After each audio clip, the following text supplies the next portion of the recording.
Fine dining, silent screams, death with every dish. Welcome to Marple Mysteries. I am your host, Harrington. Join our mystery-loving family. Drop your location in the comments. Your thoughts add flavor to the story. Let's begin. I've seen the brownstone disturbed by some colorful characters over the years. One-legged violinists, cigar-puffing heiresses, a guy who swore his cat could solve chess problems. But none of them had ever interrupted lunch service at 2:11 p.m. on a Tuesday and lived to talk about it without an appointment. The bell rang, once firm and self-important, and Fritz, halfway between soufflé and sauce béarnaise, cast me a look that said, "Your problem." I nodded, got up from the dining room table with a grumble and opened the front door. There stood a tall man in chef whites, immaculately clean, not a single scorch or sweat blotch in sight. His hat was tucked under one arm, and under the other was a glossy black satchel that gave off the vague vibe of having held something more illicit than foie gras. His nose was thin and cruel, his mouth was tight, and his eyes, pale grey, could curdle cream. "Mr. Goodwin?" he asked. "I need to speak with Nero Wolfe. It's urgent." I leaned on the doorframe and gave him the full once-over. "Unless that bag contains a subpoena, a bomb, or a truffled duck, you're going to have to make this quick. I'm Executive Chef Jean-Claude Murnau," he said. "From La Belle Verte." That made me straighten up just a notch. The name dropped like a pearl into a glass of brandy. Wolfe, as a rule, avoided dining out. But on a peculiar Tuesday 3 months back, he'd consented to a meal at La Belle Verte, after learning the chef had studied under Jules Escoffier and grown his own saffron in a Brooklyn rooftop greenhouse. It was a spiritual experience, apparently. Wolfe returned with the expression of a man who'd glimpsed Eden and found it drizzled in chestnut cream. "Come in," I said, stepping aside. "But if you get hollered at, you've been warned." Wolfe was in the dining room, eyeing the final drizzle of duck juice, with the reverence of a parishioner watching a priest raise the chalice. I cleared my throat. Fritz, brave soul, disappeared into the kitchen without so much as a flinch. "Mr. Wolfe," I said, "this is Jean-Claude Murnau." Wolfe did not look up. "Unless he has come to personally deliver an amuse-bouche, Archie, he can wait. He's from La Belle Verte." Wolfe's eyes flicked up. He made no move naturally, but something in the air changed. Like the room was holding its breath. Murnau stepped forward, bowed slightly, and waited. For a man who no doubt terrorized his own kitchen, he looked like a postulant before the Pope. "I apologize for the intrusion," he said in a voice that suggested he didn't apologize often. "But I believe someone has been murdered, and I think I may have served the killer." Wolfe blinked once. "Sit down," he said. I gave the chef a chair. Wolfe finally allowed Fritz to serve the duck, on Limoges porcelain no less. Wolfe took one bite, closed his eyes briefly, and gestured for Murnau to begin. "It concerns a private dining event we hosted last night," Murnau said, clasping his hands together. "A small, bespoke affair. 6 guests. No staff in the dining room except my sommelier, Emile. This morning I received a call from one of the guests, Ms. Adelaide Foxton. Her husband Charles was found dead in their home an hour after leaving the restaurant. No visible injuries. Police are treating it as a cardiac event." Wolfe licked a trace of duck sauce from his lip with surgical delicacy. "That would be tragic," he said, "but not my concern." Murnau hesitated. "I reviewed the kitchen logs, nothing abnormal, until I noticed that the printed menu, the one left for each guest, was missing. Only 5 copies were retrieved. The 6th, Charles Foxton's, is gone." "And you believe," Wolfe said dryly, "that someone poisoned him and took the menu as a souvenir?" "I believe," Murnau replied, and now his voice had that steel you hear behind Michelin stars and lawsuits, that someone knew what was coming. They tampered with the dish, possibly before or after service.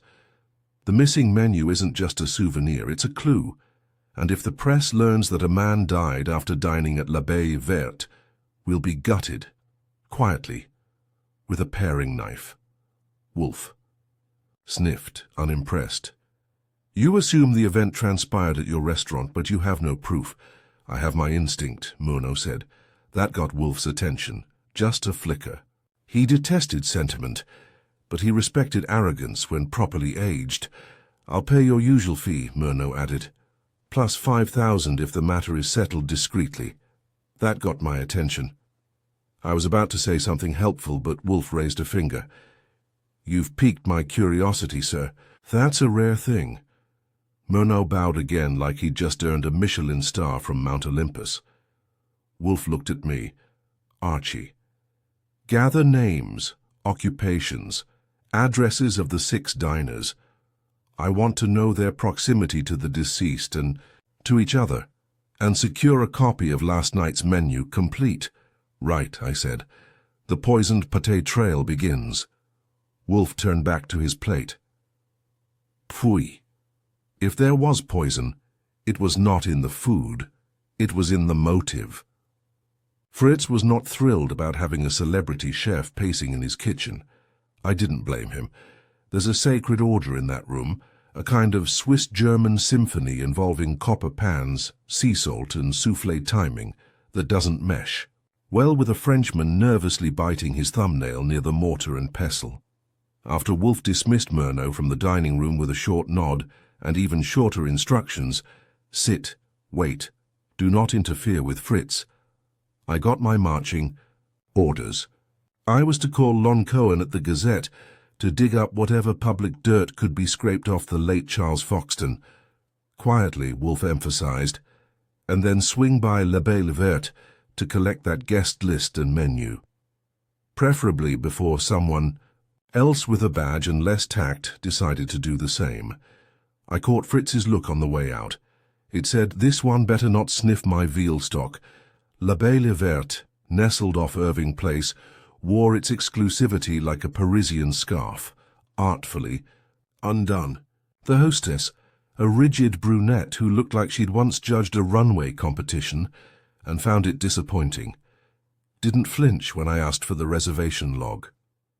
I'm afraid that information is confidential, she said in the tone of someone who thought the CIA could take etiquette lessons from her.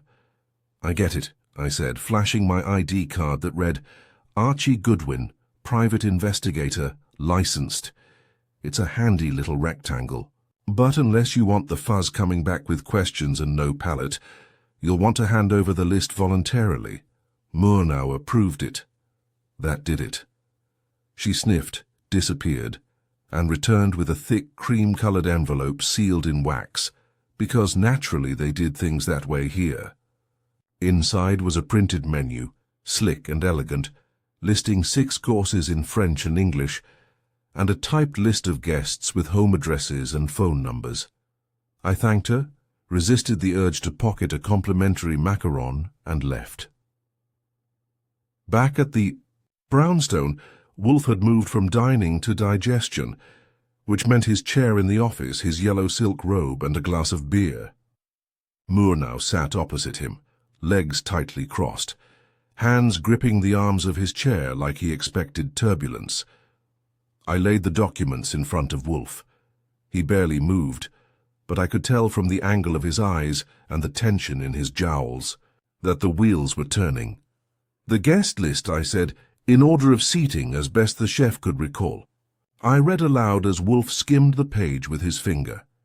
Charles Foxton, recently retired financier, known philanthropist, dead Adelaide Foxton, widow, socialite, board member at several arts organizations.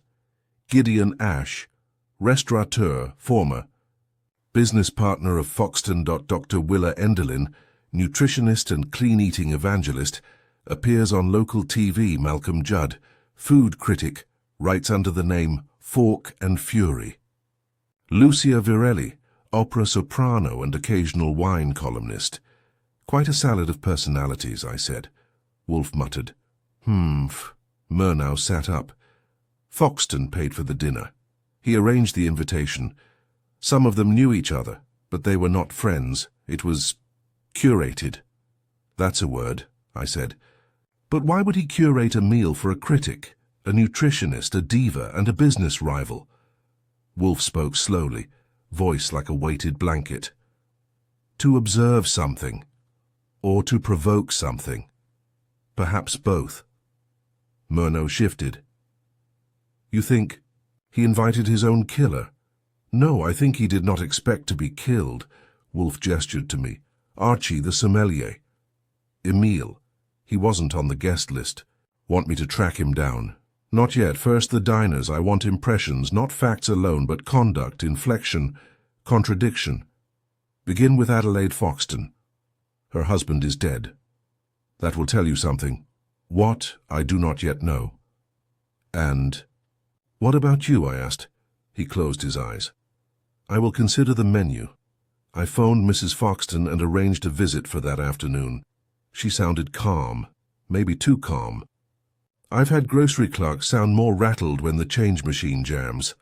Her apartment was on Central Park West, where the floors creaked with quiet money. She answered the door in a pale grey robe that probably cost more than my car, her blonde, hair pinned up in a way that said widow, without quite saying mourning. I assume you're not with the police, she said, letting me in. No badge, no revolver, I said. I work for Mr. Nero Wolfe. Her mouth twitched. Then you're here because of the meal. You tell me. She crossed to the window and stood there, the picture of delicately restrained grief. Charles had been preoccupied. He was building a foundation, something philanthropic. He'd invited that odd group for a reason, but he didn't share it with me. Odd how? Willa and he had disagreed about nutrition standards at some food summit last fall. Gideon sued Charles once, then settled. Malcolm Judd wrote a scathing review of one of Charles's charity galas, and Lucia and Charles had a brief thing before we were married. She likes to pretend I don't know.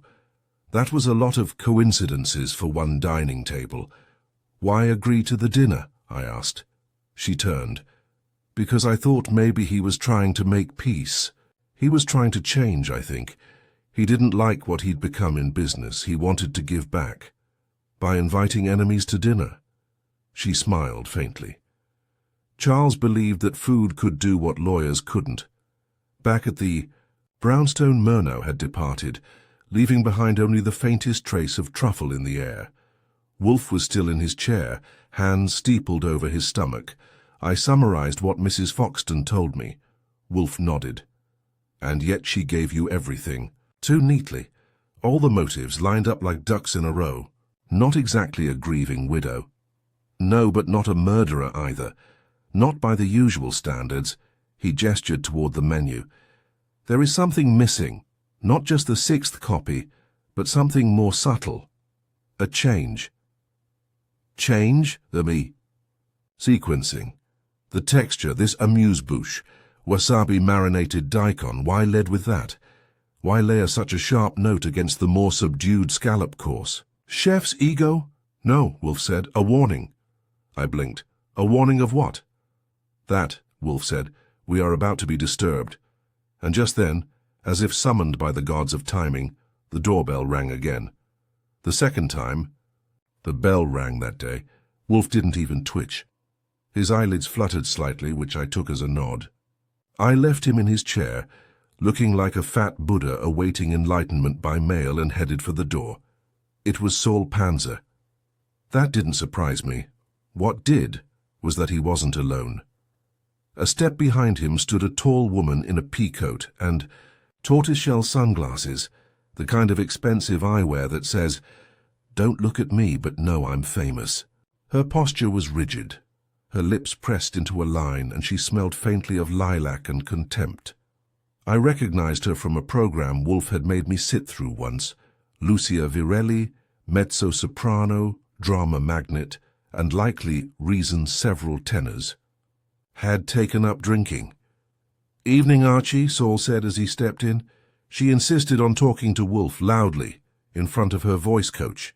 "Charmed, I'm sure," I said, stepping aside. "He's in his chair, where else?"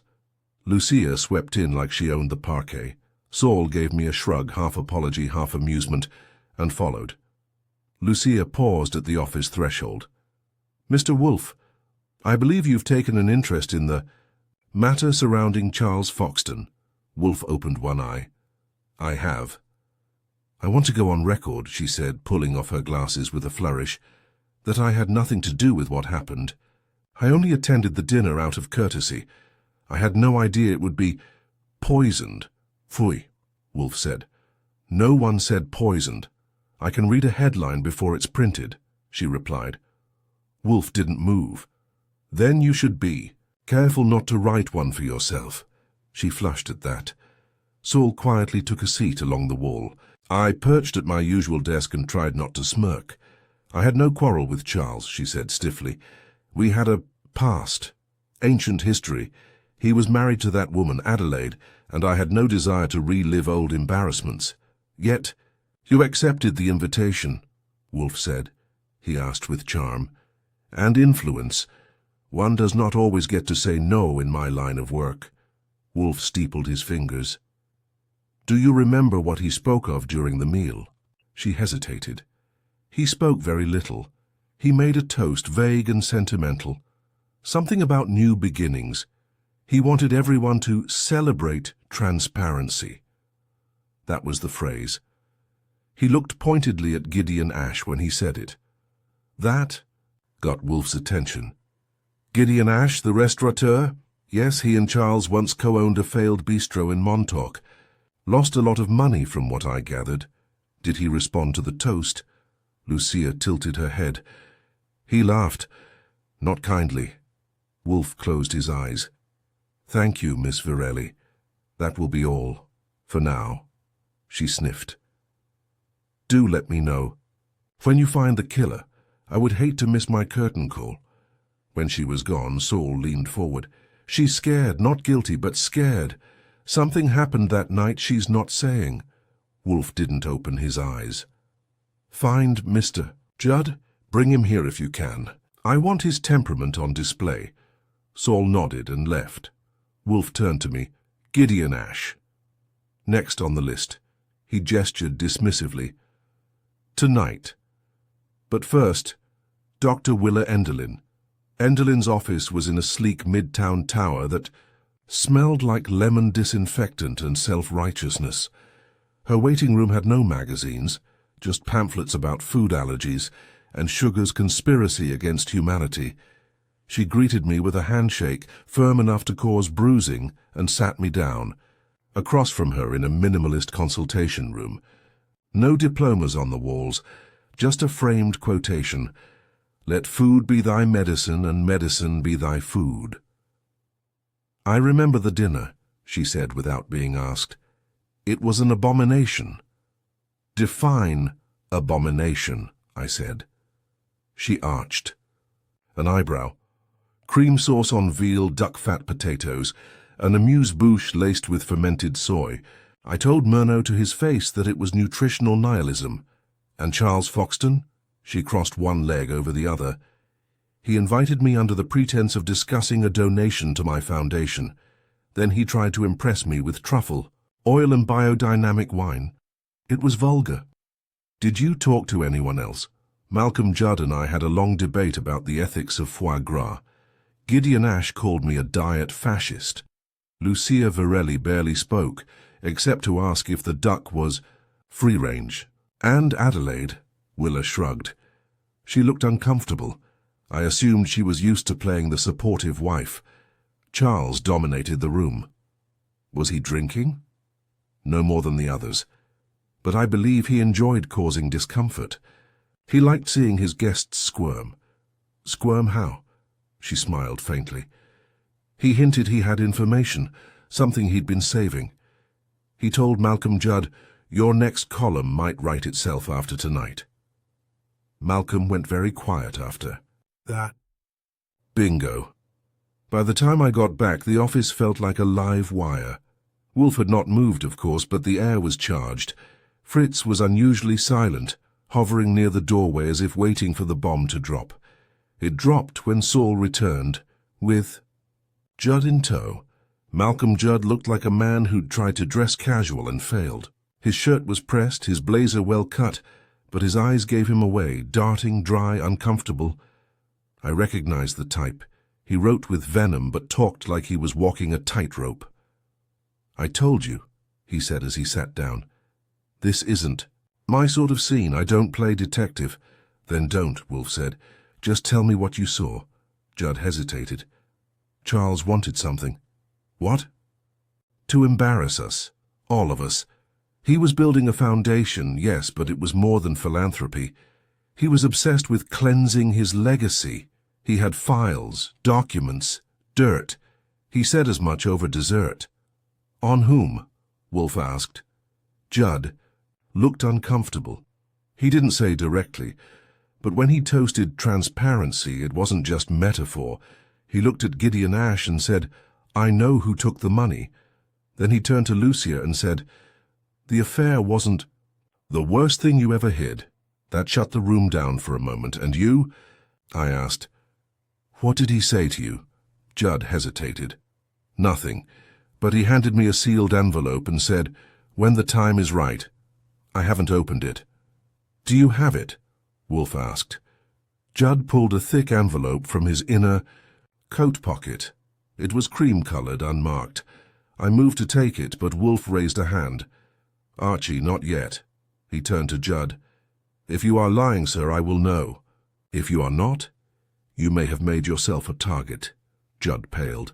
He said it would all make sense soon, that it was necessary. Wolfe's lips tightened. "Archie, tomorrow, Gideon Ash. Quietly. Use the back entrance if you must. I want his pressure points." "Right," I said. "Any preference for bait?" Wolfe leaned back, eyes half-lidded. "He's a man who lost money and reputation. Offer him the illusion of both." Wolfe once told me that interviewing suspects was like cooking a roux.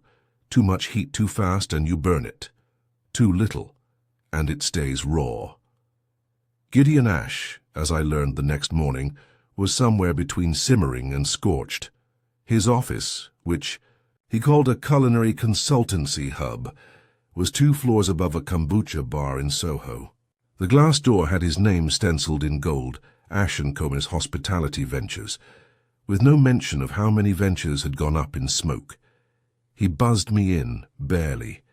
His handshake was wet and reluctant, like someone handing you a raw oyster, without the shell. "I know why you're here," he said before I sat down. "It's about Foxton." I shrugged. "Isn't everything?" Gideon Ash was the type who used product in his hair and still managed to look disheveled. His suit had the right label and the wrong fit, and his tie was a little too loud for 10 a.m. "I didn't poison him," he said. "No one said poison." "That's the problem," he snapped. "No one says anything, but everyone means it. I've had reporters sniffing around, and I know that pompous French peacock is talking to someone. You're working for Wolfe, which means something's happening behind the curtains." "Don't flatter yourself," I said. "Wolfe works when it suits him. Right now it suits him to figure out why a man invited 5 near enemies to dinner and didn't live to regret it." Ash scoffed. "Charles wasn't a saint.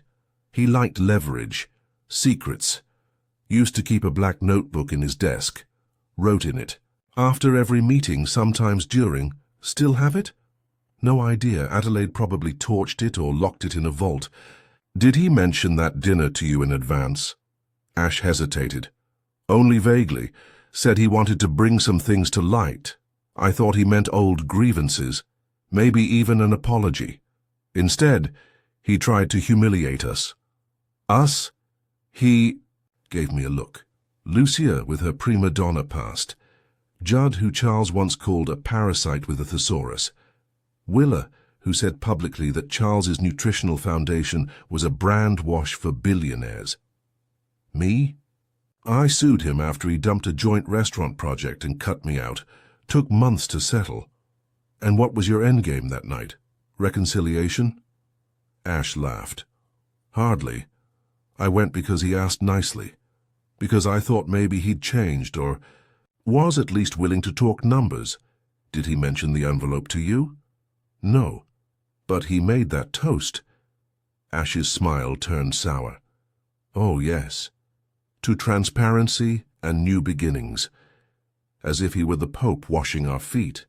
Then, he looked at each of us like he was about to read our confessions. I should have walked out. Why didn't you? Same reason you're here, curiosity. It's a dangerous itch. He leaned in. Look, if Charles had dirt on people at that table, it wasn't casual. It was calculated. And it wasn't just about ethics. It was about revenge. For what? For realizing too late that you can't buy a soul back with donations and duck confit. I thanked him, let him stew, and promised I'd be in touch. His office smelled like cedar and desperation. Back at the brownstone, Wolfe was in the plant room, pretending to care about orchids, and not about the fact that Sol Panzer was tailing Adelaide Foxton across the Upper East Side.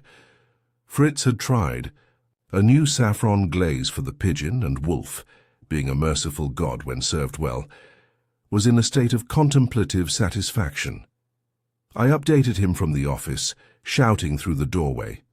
He returned 5 minutes later, hands wiped clean, expression unreadable. Gideon Ash, he said, remains a possibility. But I'm not yet convinced he is clever enough to kill a man and conceal it with such finesse. He's angry, I said. But scared? Not so much. That is consistent with guilt, Wolfe said, or with ignorance. I tapped the side of the chair. We're missing something. Judd still hasn't opened the envelope. He won't, Wolfe said. Not until he's sure it's safe to do so. He's a coward, not a fool. He sat. And you, Archie, will now call Miss Varelli and arrange a second meeting on the record. Ask her if she noticed anything missing at the dinner. Not what was there, what wasn't. I raised a brow. You think this is about subtraction? Most crimes are, Wolfe said. Subtraction of trust, of truth, of a future. I left him to his philosophy and phoned Lucia. She agreed to meet at a little cafe in Lincoln Center, probably hoping someone from Opera News would catch her mid-espresso. She was wearing a hat that could have doubled as a spaceship. Mr. Goodwin, she said, stirring tea. Has Wolfe cracked the case yet, or is he still lurking behind his orchids? He's not one to lurk, he's more of a hoverer. Mentally. I do miss his arrogance, she said, lips twitching. It's so symmetrical. Did you notice anything missing at dinner? I asked. Something that should have been there but wasn't. She blinked. Missing? Like what? I don't know. Wolfe thinks in absence. Gaps, contradictions. She sipped her tea, then paused. Now that you mention it, yes. The wine pairing. I leaned forward. Go on. There were 5. Wines served. There were 6 courses. The dessert, some tart with an infused cream, was served without a pairing. No port, no sauterne, nothing. I remember because I asked Emile, the sommelier, and he looked flustered. Said there'd been a mix-up, you're sure? Darling, I may not remember my first aria, but I remember every wine I've ever tasted. I thanked her and left a tip large enough to make up for her ego. Back home, Wolfe absorbed the information like a sponge in cognac. No wine pairing for dessert, he murmured. Intentional. Maybe the wine was swapped, or dropped. I suggested. Or stolen, he said, because it wasn't wine. He tapped the menu with a finger. If something was removed, perhaps it was replaced. A glass lifted, another placed. You think the poison was in the glass? No, I think the missing glass was the clue, that Emile served 5 pours, not 6. And no one asked except Lucia. And Emile. Gone to Montreal, Wolfe said. Called in by the restaurant's parent group. Sudden emergency. That's suspicious. It's orchestrated, Wolfe replied. By someone with access means and a need for haste. I sat back. So who planted the fake course? Or glass? Wolfe didn't answer.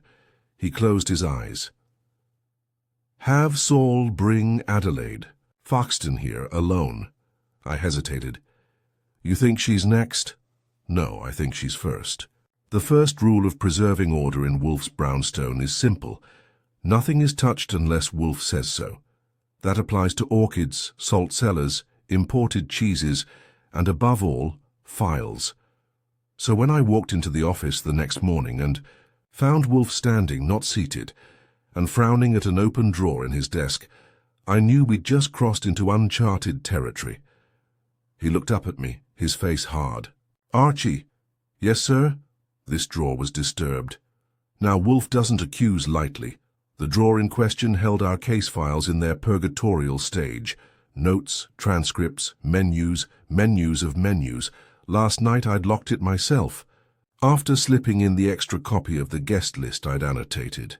Anything missing? Not missing, he said. Misplaced. This was second from the top. I had left it fourth. He held up the original La Belle Verte menu, printed on thick cardstock, slightly warped from handling. Someone went through our files, I asked. Yes. I looked toward the hall. Fritz? No. Fritz does not enter this room unless instructed, nor would he confuse parsley for poison. Then we had a visitor. A subtle trespasser, Wolfe said, enunciating with more venom. Something I'd heard all week. Want me to dust for fingerprints, I offered. That would be idiotic, he snapped. You would find 24 sets, including your own. He turned slowly and lowered himself back into the chair, the way a monarch might return to a recently threatened throne. We are being watched. That thought didn't sit well. Wolfe's office is his sanctuary. It's where reason reigns and chaos is banished to the sidewalk. Having someone snoop in our files wasn't just an inconvenience, it was a declaration of war. I'll check the locks, I said. Then I'll ask Fritz if he noticed anything. You will do that, Wolfe said, and then you will accompany Mrs. Foxton. Saul collected her 20 minutes ago. She's waiting in the front room. Is she under suspicion? No, Wolfe said, but she is under pressure, and pressure reveals truth. Adelaide Foxton was wearing a charcoal grey suit and the same expression she'd worn at our first meeting, poised, polished, unreadable. If grief had a proper etiquette, she followed it like scripture. I brought her into the office and took my usual chair. Wolfe nodded at her. Mrs. Foxton, thank you for coming. I had little choice, I believe. Everyone has a choice, Wolfe said, but not everyone has time. She didn't flinch. Have you found something? Perhaps. She sat, upright. Please say whatever it is plainly. Wolfe took a breath. You loved your husband? Very much. You trusted him? A flicker. I tried. He nodded. Then you must understand the necessity of full disclosure. In the event of deliberate death, trust is a commodity too fragile for assumptions. She blinked. Are you saying Charles was murdered? I'm saying Charles was eliminated, Wolfe said, because he posed a threat. He invited that dinner party with purpose, to confront or expose someone, but he underestimated the urgency of their fear. She stared at him, her mouth tight. Mrs. Foxton, did Charles ever mention a file? She hesitated. What sort of file? On the guests, their pasts, their mistakes. He intended to use it for leverage or for justice, depending on your definition. She looked down at her hands. There was a safe in his study. He kept personal things there. He'd been reorganizing lately, burning papers, locking others away. May we see it? She hesitated again. You think the answer's there? I think the motive may be, she nodded. I'll have to allow it through the estate attorney, but I'll call him today. Wolfe nodded. Do so. As she stood, I walked her to the door. She paused there. You think someone from that table did this, don't you? I didn't answer, but she did. It was always going to come back to his past. Charles believed in control, but the past doesn't take orders. After she left, I checked the locks. Front, back, windows. No sign of tampering. Fritz hadn't seen anyone. Saul had kept watch through the night without spotting so much as a curious cat. That left one ugly option. Someone had been let in. But Wolfe, more than anyone, guards the perimeter.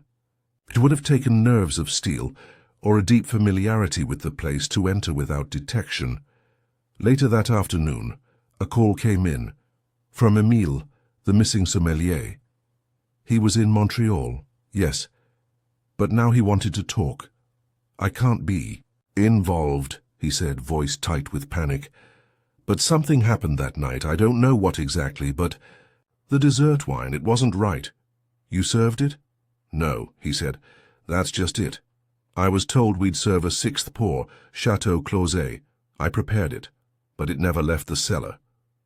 By whose orders? He hesitated. The waiter, Leon, he said Chef Murnau had changed his mind. Did you confirm with Murnau? I tried, but he was distracted, arguing with someone in the hall. I think it was Gideon Ash. That was a new twist. You're sure? Yes. But after that, things got strange. The kitchen door was locked briefly from the outside. When it opened, Leon was gone. A different staffer brought out dessert, no wine. And the glassware? Returned. But one was missing. I looked over at Wolfe, who was already motioning for a pen. What happened to the missing glass? I asked. I found it, Emile said. In the sink, rinsed. Still had a mark. Lipstick, faint. Not from Mrs. Foxton. You kept it? No. I shouldn't have even told you. But... Click. He'd hung up. Wolfe turned slowly to me. A switched server, a false wine course, a vanished glass, and someone was bold enough to infiltrate our office. I sat down. You think the same person did both? No. But the second was in response to the first. Retaliation? Containment, Wolfe said. Someone knows the envelope exists, and now they're hunting it. Who you want Judd back in the room? I want all of them. He tapped his fingers together. We will draw the circle tighter. That evening Fritz interrupted dinner to say that someone had slipped a note under the front door. I opened it. No envelope, no signature. The truth you seek is buried with the bottle. Do not uncork what cannot be poured again. Wolfe read it and sat back. Now it begins, he said. The next morning began with a disruption Wolfe hated even more than uninvited visitors or Fritz's attempts at modern garnish. A phone call at 7:02 a.m. I was already half-dressed, coffee in hand, when it rang.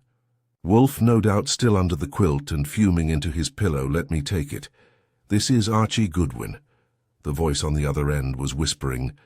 This is Emile, the sommelier. You again.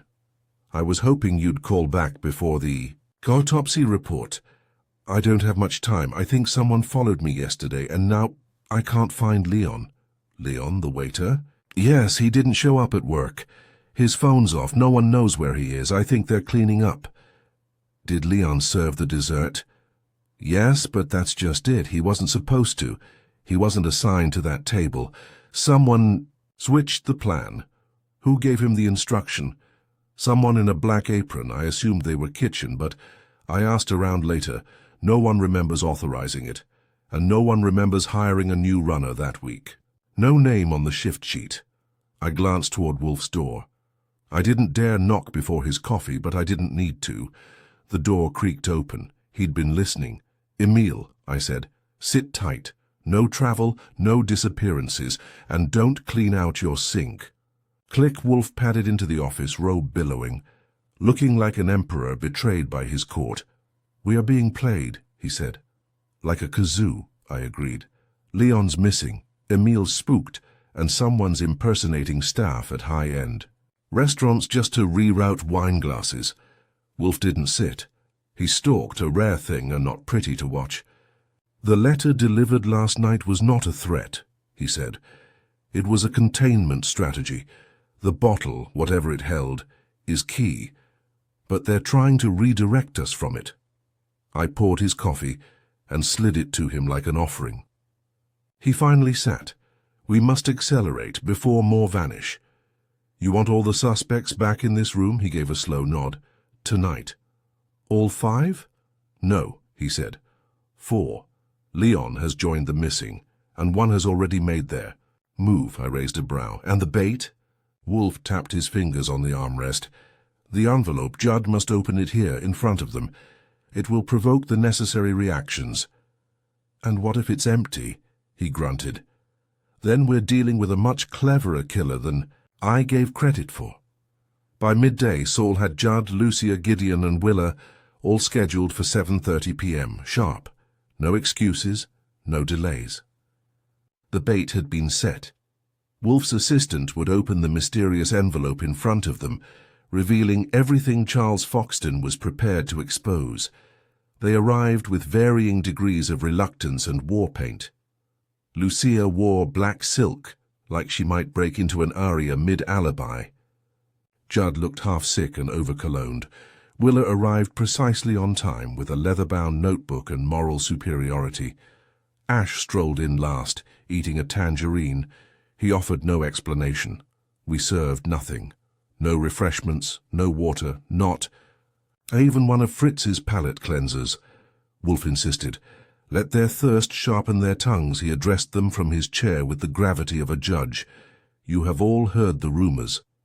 About Charles Foxton's death, the menu, the envelope, the missing wine, the missing waiter. Lucia narrowed her eyes. Waiter? Yes, Wolfe said. Leon. Gone since yesterday morning. Presumed missing. Or silenced. Willa drew in her breath. Judd looked queasy. Gideon peeled another slice of his tangerine, calm as a yoga instructor. You think one of us had him? Eliminated, Judd said. I think, Wolfe said, you were all playing a game Charles started, but someone changed the rules. Someone wanted to end the game entirely. He gestured, and I stepped forward with the sealed envelope Judd had, provided days before, still unopened. Mr. Judd, Wolfe said, with your permission. Judd nodded and swallowed hard. I slit the flap and pulled out the contents. Not a letter, not photos, a USB stick. Lucia let out a little gasp, theatrical and unhelpful. What's on it? Ash asked, sitting up. We'll find out, I said. I inserted it into Wolfe's laptop. Yes, he owns one, though he uses it only under protest and with Fritz's supervision. A folder popped open. Inside, 6 PDF documents, each named with last name Foxton, Judd, Ash, Virelli, Enderlin, and surprise Murno. Wolfe's lips curled faintly. Documents, correspondence, photographs, contracts. A dossier for each of you, he said. This was his insurance, or his confession, or both. Judd looked like he was melting. He planned to show us all this? No, Wolfe said. He planned to use it if something happened to him. He made copies. But this one, he wanted you to see it. I clicked open Ash's file. Gideon leaned forward. A scan of a wire transfer popped up with his name on both ends. One as sender, one as recipient. A shell company. You were laundering money, Wolfe said flatly. Through a failed restaurant. Venture. That's absurd, Ash hissed. It was seed funding. Unregistered, unreported, routed through Luxembourg. Wolfe snorted. Please. I clicked another. Judd's folder, a photo. Him and a much younger woman, private setting. She looked 17, maybe. Emails followed. Legal threats, settlements, all quietly vanished from the public record. Judd buried his face in his hands. Willa stood, pale. This is disgusting. Yours is next, Wolfe said calmly. He opened her folder. A whistleblower complaint against her, signed and dated, filed to a professional board and buried months before. She had silenced a subordinate who'd reported nutritional fraud. That's a lie, she said. Then sued Charles's ghost, Wolfe replied. Lucia was last. Her file wasn't criminal, just tragic. A series of medical records and insurance. Claims under another name. A voice coach she'd supported for years who had overdosed. Lucia had forged prescriptions. Wolfe didn't comment. He let the silence settle. This, he said at last, is motive for all of you. No one moved. No poison was served, he went on. Not in food, not in wine. But something was. Added quietly. A supplement, a synthetic compound, slipped into a dish and masked by flavor. It accelerated Charles's heart. He had a condition. It was undetectable but fatal. "Who did it?" Lucia whispered. "I have an idea," Wolfe said. "But not yet proof." He looked at me. "Archie, call Mr. Panzer." 10 minutes later, Saul arrived. He held a plastic bag in one hand. "Found it," he said. "The missing glass." He placed it on Wolfe's desk, clear, polished, but under the light you could see it, the faintest smear of coral lipstick. Wolfe looked at Willa. "Would you kindly remove your lipstick case?" She didn't move. "Now," Wolfe said. With trembling hands, she reached into her bag and pulled it out. It matched. "Charles threatened to expose me," she said quietly. "Said he was going to ruin all of us. I couldn't let that happen. Not after everything I built." "And Leon?" I asked. Her lips tightened. "He knew something was wrong. He started asking questions. I told him he'd be implicated if he talked." "You scared him off," Wolfe said. "I never meant to kill Charles," she said. "Just make him sick, humble him." Wolfe closed his eyes. "That is the first honest thing you've said. If there's one thing Nero Wolfe enjoys more than refusing to leave the house, it's tightening the noose with a silk glove." And that evening, after Willa Enderlin quietly confessed to a crime she'd rather call a precautionary supplement, Wolfe didn't leap to call the police. He called for beer. Fritz brought it without a word, a glass sweating from the heat still, radiating off the confrontation. The others, Lucia, Gideon, and Judd, had been excused. Willa was escorted to the front room under Saul's watch, not in cuffs but in reputation's ruins. "You're not calling Kramer yet?" I asked Wolfe. "Not yet," he said, sipping his beer. "The truth, like a soufflé, must be settled before serving." "That analogy's getting a workout, this case." He ignored me.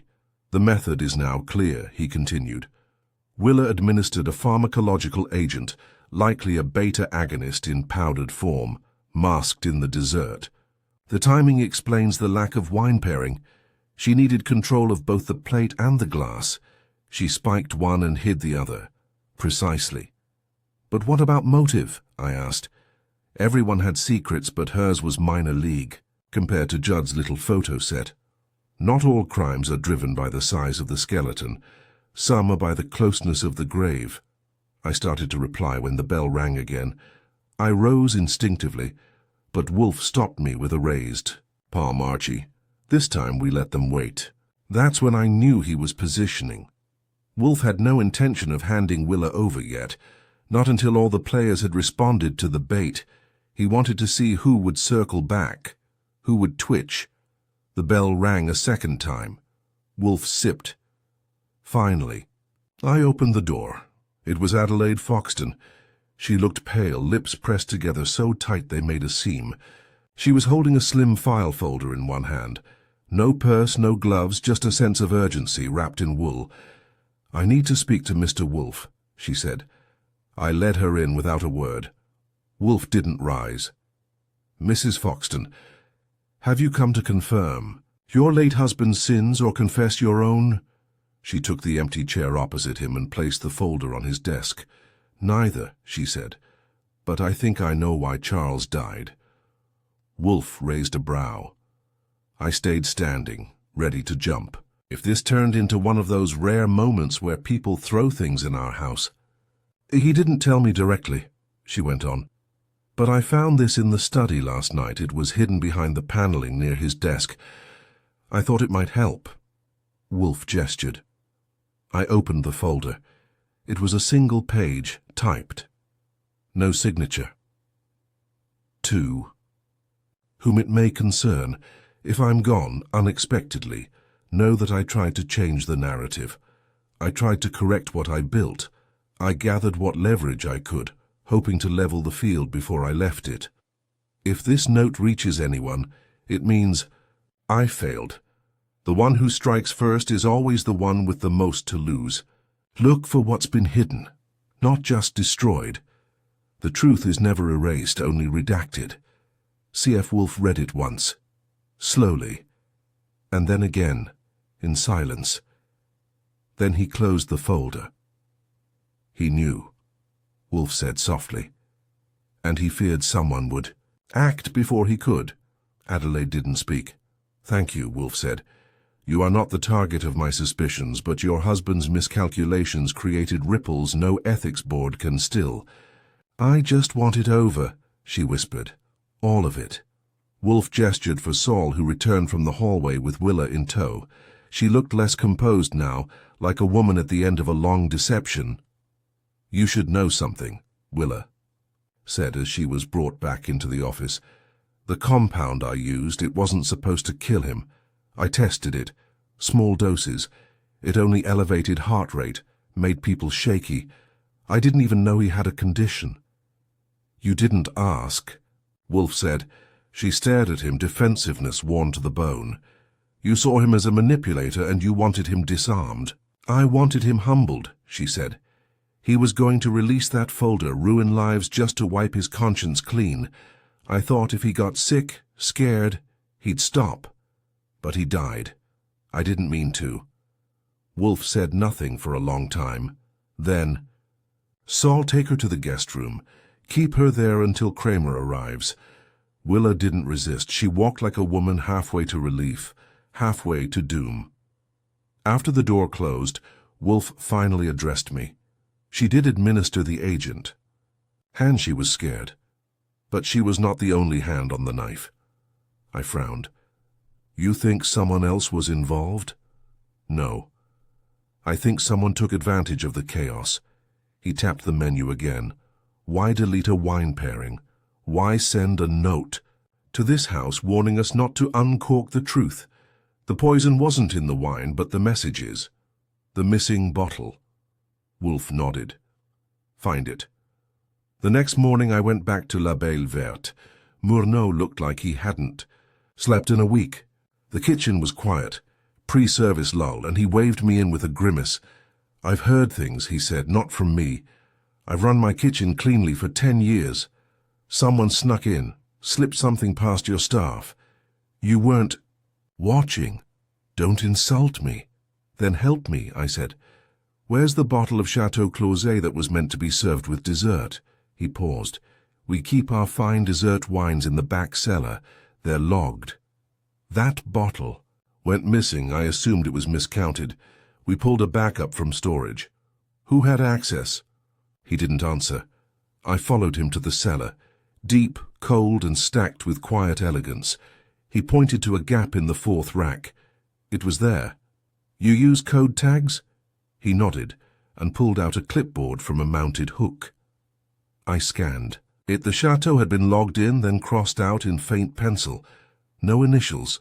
Who logs the inventory? Leon did. Of course. I turned to go, then stopped. Do you use trash pickup or private disposal? Private. On-site incinerator. For bio-waste. But glass is sorted and picked up twice a week. I found the service slip near the back door. Glassworks, a specialty recycler. Dated the morning after the dinner. I called Saul. Find the Glassworks depot. Ask for pickups from this address. Look for anything unusual. Bottles pulled early. 2 hours later, he called back. They pulled one bottle from a separate bin, rinsed but unsorted. Not broken, no label. Hold it. We're bringing it to Wolfe. That afternoon, the bottle sat in Wolfe's office. It was clean, elegant, and empty. But inside the neck, caught in the glass threading, was a pink smudge. Lipstick. Wolfe stared at it like a priest before relics. She rinsed it. She placed it in the wrong bin. She hoped time would erase what water couldn't. And yet it remained. Of course. He looked at me. Now we gather them all. For the reveal. He nodded. They will all sit here, and I will serve them what they tried to serve each other. By 7:25 that evening, the brownstone felt more like a courtroom than a home. Chairs had been arranged in Wolfe's office in a precise semicircle, facing his desk like congregants before a sermon. Saul stood off to one side, arms folded. Fritz, in an apron dusted with flour, hovered just long enough to glare at the idea of so many shoes on the Persian rug before retreating to the kitchen. The suspects arrived one by one, punctual to the minute. Lucia Virelli wore sunglasses indoors, which wasn't suspicious so much as predictable. Judd looked like a man halfway through a breakdown. Gideon Ash, all slicked hair and smug tension, arrived last, his cologne preceding him by 2 feet. Willa Enderlin was brought in separately, under Saul's eye, her expression blank, resigned but unreadable. And Adelaide Foxton had returned as well, though Wolfe had instructed me privately to treat her as an observer, not a participant. I handed out glasses of water, but not much else. There'd be no distractions tonight. Wolfe sat behind his desk, looking the part of an immovable judge. The only thing missing was a gavel, and trust me, he didn't need one. When he cleared his throat, the room dropped 10 degrees. "Ladies and gentlemen," he began, "this is not a trial. It is a summation." Judd twitched. Wolfe continued. Charles Foxton hosted a dinner designed to unsettle. He assembled 5 guests with whom he had various histories, professional, personal, or adversarial. He served food prepared by one of the city's most precise culinary minds. He alluded to secrets, he made veiled threats, and he died shortly. After dessert, he folded his hands. Initially, this might suggest arrogance, a man playing with fire, but Charles did not plan his own death. He planned a confrontation, one he would control. What he failed to anticipate was that others were playing their own games. Willa looked down. She already knew where this was going. You've all seen the contents of the envelope he entrusted to Mr. Judd. 6 files, carefully compiled, designed not for blackmail, but revelation. He wanted to force a reckoning, Lucia scoffed. And you think someone killed him to avoid a little embarrassment? No, Wolfe said. I think someone killed him because their entire world depended on avoiding exposure. He turned his head slightly. Dr. Enderlin, I believe you when you say you didn't intend to kill Charles. You administered a compound, an adrenergic stimulant, intended to induce a reaction, a tremor, a warning. You hoped to shock him into silence. Willa swallowed. Yes, but you didn't serve the dessert, Wolfe continued. You prepared the powder. You arranged for the omission of the wine, but someone else ensured that Charles's dish received the fatal dose. That stirred them. Gideon leaned forward. So she's not the killer? Wolfe turned to him. She is one of 2. Now they all sat up. I believe the powder was substituted, Wolfe said. Your compound was rendered inert, replaced with something far more dangerous, a stimulant Charles's heart could not withstand. And who did that? Judd asked, his voice hoarse. Wolfe shifted his gaze to Lucia Virelli. Miss Virelli, you had no culinary training, yet you commented on the wine. You noticed the missing pairing. You remembered it when no one else did. She opened her mouth, closed it, then gave him a cool, soprano-worthy stare. That makes me guilty? No, Wolfe said. Your fingerprints on the empty wine bottle make you guilty. Gasps fluttered around the room. Lucia sat very still. You weren't meant to serve dessert, but you slipped into the kitchen briefly. You swapped the powder. You ensured the correct dish went to Charles. You rinsed the wineglass and discarded the bottle in the wrong bin, separate from the others. A subtle trespass, but not subtle enough. You have no proof, she whispered. We do, I said. We have the bottle, we have the lipstick, we have the missing glass and the testimony of the sommelier who noticed you wandering past the kitchen for a breath of air. Lucia stood slowly. Charles ruined lives, he buried truths. He was going to drag all of us through the mud just to clean himself off. And I had to stop it. Wolfe didn't flinch. So you used Willa's plan to conceal your own. Clever, but you failed to realize that fear leaves fingerprints and guilt leaves glassware. I don't regret it, she said, and I'm not sorry. Then perhaps, Wolfe said, you'll find the next part unsurprising. He pressed the button on the desk. Intercom. Fritz, Lieutenant Kramer, please. The timing was orchestrated, of course. Kramer entered 30 seconds later, expressions sour. 2 uniforms followed. Lucia didn't resist. She just turned, as if walking off stage, and disappeared down the... Hell? Willa sagged into her chair. Judd rubbed his forehead like he'd been hit with the truth rather than the facts. Gideon Ash muttered something unprintable and left without a word. And Adelaide Foxton, still seated, closed her eyes for a long moment, then rose, composed again. I suppose this is what Charles wanted, she said softly. His truth, served à la carte. I walked her out. She said nothing else.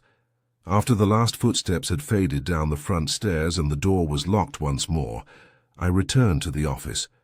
Wolfe was silent, reading one of the reports from the USB. It was Judd's. You think this'll hold? I asked. Kramer will file charges, Wolfe said. Varelli's fingerprints, Emil's testimony, and the inconsistencies in the staff logs will suffice. But more importantly, the motive is clear and the method, while elegant, was not invisible. You could have handed it off earlier.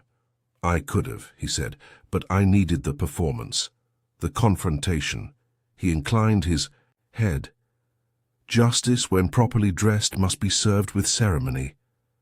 And Willa, she'll keep her license, barely, but she will never be invited to another gala. I chuckled. High society's cruel that way. Wolfe sighed and leaned back. We restored order.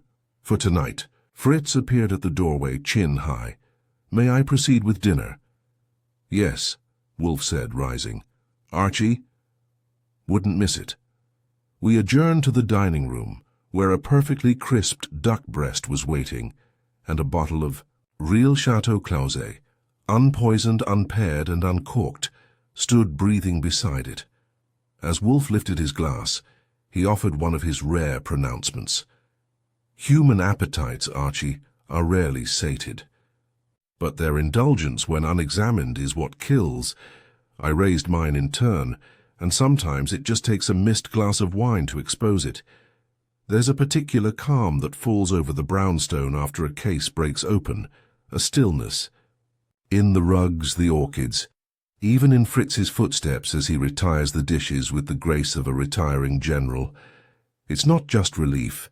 It's the hum of a mechanism finally reset, gears aligned, Wolfe restored to equilibrium, but this time the silence felt heavier.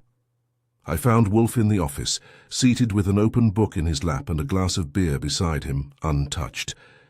It was 9:03 p.m., early by his post-case standards, and yet he looked like a man who had already read the epilogue and wasn't sure the ending satisfied. I dropped into my chair and waited. You're unusually quiet, I said. He grunted. Eyes still on the page. You nailed it. Varelli and Willa, dual effort. A motive soaked in ego and fear. Kramer's practically chirping. I do not chirp, said a voice from the door. Lieutenant Kramer stepped in without knocking, hat in hand, his face as pinched as a bad soufflé. Fritz let him in, of course. Wolfe always gives him that courtesy when the job's done. Kramer glanced around, sniffed at the faint scent of pigeon glaze and scowled. I came for the rest of the picture, he said, because while your soprano's being booked downtown and the good doctor's whispering to her lawyer, I'm still not sure how you knew it was her. Which one? Wolfe asked without looking up. Kramer grunted. The real killer. Wolfe slowly closed the book. Both were culpable, he said, but only one delivered the fatal blow. Willa Enderlin intended to cause discomfort. Panic. She slipped the compound into the dessert. Her compound. She thought it would elevate Charles's heart rate and send him into a brief episode. But it didn't, Kramer said. No, because, by the time it reached him, it had been replaced. Lucia Varelli had accessed the kitchen briefly using a fabricated excuse. She swapped the treated dish with one she had prepared earlier, bearing a far more dangerous stimulant, likely clenbuterol. Racehorse stuff, I said. Over the counter in some countries, black market here. Precisely, Wolfe said. She calculated just enough to push his already fragile heart into arrhythmia. But how'd she know he had a condition? Kramer asked. She didn't, Wolfe said. But she didn't care. Kramer frowned. You said earlier that fear leaves fingerprints. I did. And it also leaves habits. Varelli didn't rinse the wine glass for concealment. She rinsed it because she's obsessive. She's performed in opera houses across the world. She knows the value of a clean exit. But in her rush, she left behind the faintest trace. A lip print, a misplaced bottle, a route to the truth. Kramer muttered something under his breath and sat in the nearest chair. Okay, I'll give you this one. But I still think they'll try to split the charge. They may try, Wolfe said, but the facts will bind them. Where'd she even get clenbuterol, I asked. Wolfe arched a brow. You may recall Lucia's voice coach, deceased. She had forged prescriptions in the past. I suspect she retained access to a grey market supplier, perhaps for performance enhancement, perhaps for vanity. Kramer nodded. Well, that'll hold up. He rose, brushed a wrinkle from his coat, and looked at Wolfe. We'll call you if it doesn't. Wolfe made no response, and Kramer left, dignity intact, just barely. When the door clicked shut, I leaned back. You always knew, didn't you? No, Wolfe said. I suspected, but I needed them in the same room. I needed to see who bristled, who calculated their breath, and who anticipated a glass of wine that was never poured. He closed his eyes. She overplayed her precision. That was her mistake. And Charles? Charles Foxton believed he could rewrite himself, but his story was written in other people's ink. He gathered truths to control them, but he underestimated how deeply people resent the author of their shame. I watched him for a moment. You sound disappointed. Wolfe didn't answer right away. Then, there is something vulgar about a death over a dessert course. Better than an appetizer. Hardly, but dinner at least implies a finality. Fritz entered quietly to retrieve the last of the plates. He gave me a nod and Wolfe a glance, checking, I think, to see if the master of the house had settled. He had. Just as Fritz reached the doorway, Wolfe spoke again. The true tragedy, Archie, he said, is not the death itself. It is that Foxton wished to confess, not to apologize. He wanted absolution without humility. Not the first rich man to try that, I said. No, but he might be the first to host a 6-course morality play and expect everyone to stay for dessert. We both sat in silence after that. Wolfe lifted his beer and took a slow sip. I picked up a notepad and jotted down some of the finer points for the files. The brownstone was quiet again. Safe. Whole. The glass had been cleared, the wine forgotten. But the truth, served à la carte, lingered in the air like a final course no one had ordered, but everyone deserved. The brownstone doesn't change much, even after a case like this. The orchids still bloom under their humid canopy. The kitchen still smells like time, and Nero Wolfe still refuses to walk more than 20 feet unless the house is on fire or out of beer. But after this case, something was different. Not on the surface. Wolfe would never allow that. But in the air.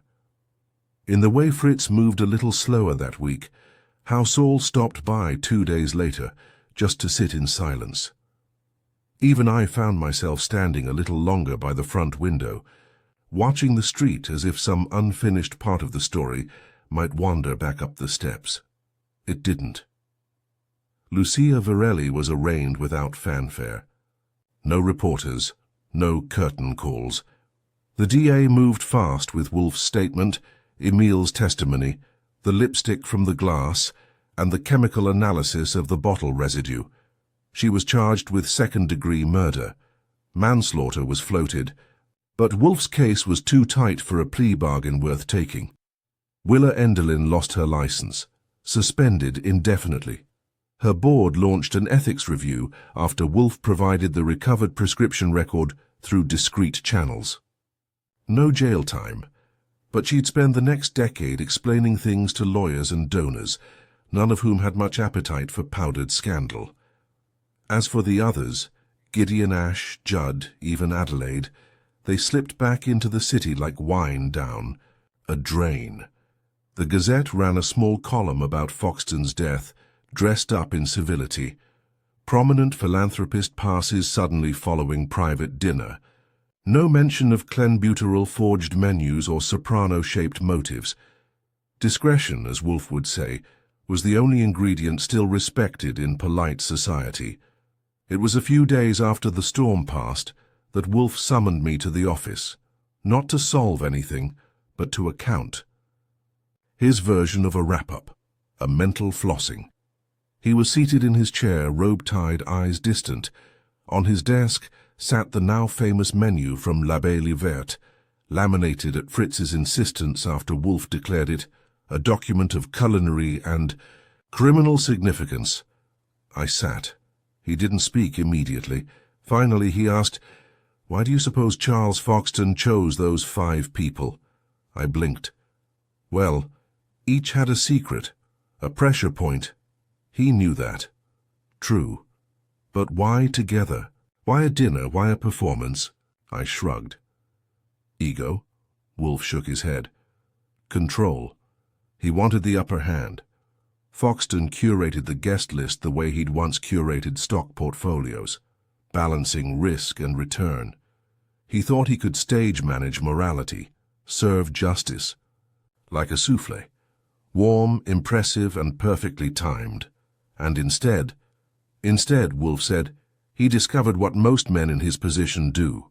Human beings do not operate on principle. They operate on panic. He leaned back. Foxton assumed leverage was power, but leverage without loyalty is merely ammunition handed to the enemy. I let that one hang there a moment. You ever feel sorry for him? I asked. No, Wolfe said without hesitation.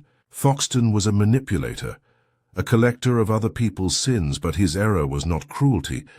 It was naivete. He truly believed he could control the release of the truth, as if it obeyed him. He looked toward the laminated menu, eyes narrowing. I believe he intended that night as a test, to see who would flinch, to see who might still be saved. I snorted. He served a last supper to 5 potential Judas Iscariots, and one of them brought more than a kiss, Wolfe said. That evening, Fritz outdid himself. Dinner began with a warm lentil salad in a black truffle vinaigrette, followed by slow-braised, short ribs with rosemary and garlic, and a chilled apple tart served with a drizzle of saffron cream. Wolfe declared it a reprieve from the previous week's desecration of the culinary arts. Fritz didn't beam, but I've seen that man stir with pride. Halfway through the tart, Wolfe set down his fork and looked at me. You have the final statement prepared? I nodded. Sent to Kramer this morning. He didn't even grumble, just said, "Tell him he wins." Wolfe's lips twitched, almost a smile, almost. We ate the rest in silence. Not an awkward silence, mind you. A Wolfe brand silence, dense, considered, and properly seasoned. When dessert was cleared and the coffee served, dark roast, just as he liked it, he finally leaned back and looked at me, not the ceiling. Do you ever wonder, Archie, he asked, how many truths go unspoken because no one has the stomach to serve them? I shrugged. Plenty, and some probably taste better left unsaid. Wolfe inclined his head. But others, he said, are like that missing wine glass, quiet, smudged, and crucial. He looked toward the window, the city glowing beyond the heavy drapes. People think justice is a verdict, but it's not. It's the moment when pretense fails, when the facts outlive the fiction. He closed his eyes. And when a soprano finds that even her highest note cannot erase the resonance of her silence. He didn't say more. He didn't need to. I rose, pocketed my notebook, and left him there. His office finally still again, the case concluded, the wine uncorked, and the truth at long last served à la carte.